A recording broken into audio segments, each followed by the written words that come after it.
শরীরে uric acid তৈরি হওয়া স্বাভাবিক, কিন্তু যখন এর পরিমাণ বেড়ে যায় তখন সেগুলি জয়েন্টে স্ফটিকের মতো জমে জয়েন্টে তীব্র ব্যথা সৃষ্টি করে। এই অবস্থাকে বলা হয় গাউট বা গেঁটে বাত।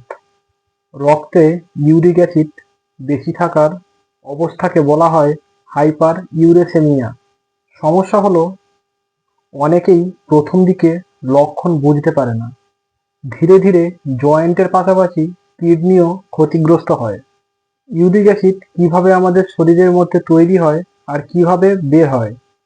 প্রোটিন সমৃদ্ধ খাবার যেমন লাল মাংস, অর্গ্যান মিট, কিছু সামুদ্রিক মাছ এবং কিছু ডাল ভাঙার ফলে আমাদের শরীরে ইউরিক অ্যাসিড তৈরি হয়।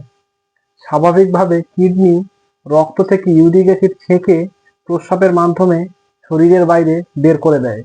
কিন্তু ইউরিক অ্যাসিড বেশি তৈরি হলে বা কিডনি ঠিকমতো ছেঁকে বের না করতে পারলে রক্তে ইউরিক অ্যাসিড জমা হতে শুরু করে। ইউরিক অ্যাসিড বাড়ার কারণ: লাল মাংস, কলিজা এবং অর্গ্যান মিট, অ্যালকোহল, কম জল পান করা, স্থূলতা ও পেটের মেদ, দীর্ঘক্ষণ বসে থাকা, কিডনির দুর্বলতা, উচ্চ রক্তচাপ ও ডায়াবেটিস। শরীরের 15টি সতর্কতা, যেগুলি দেখলে আপনি বুঝবেন যে আপনার গাউট হয়েছে বা গেঁটে বাত হয়েছে।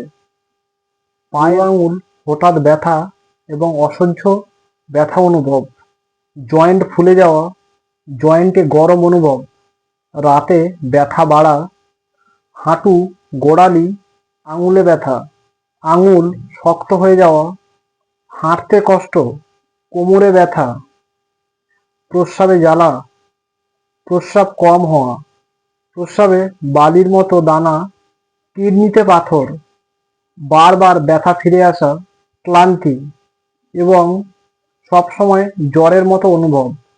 প্রয়োজনীয় পরীক্ষা: serum uric acid test, kidney function test, urine পরীক্ষা এবং প্রয়োজনে জয়েন্টের এক্স-রে।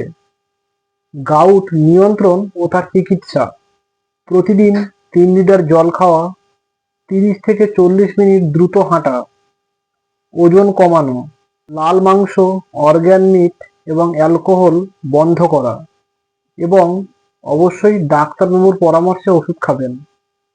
খাদ্য তালিকায় কি কি রাখবেন: লাউ, ঝিঙে, পটল, শসা, ফলমূল, ভাত, সবজি, কম তেলে রান্না। যেগুলি এড়িয়ে চলবেন: লাল মাংস, কলিজা, বিয়ার অথবা মদ এবং অতিরিক্ত ডাল। ইউরিক অ্যাসিড বাড়া মানে শুধু জয়েন্টে ব্যথা নয়, কিডনির জন্য বিপদ বাড়ে।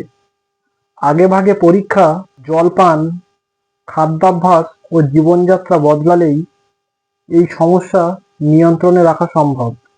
অবশ্যই ভিডিওটি ভালো লাগলে লাইক, কমেন্ট এবং সাবস্ক্রাইব করে যাবেন।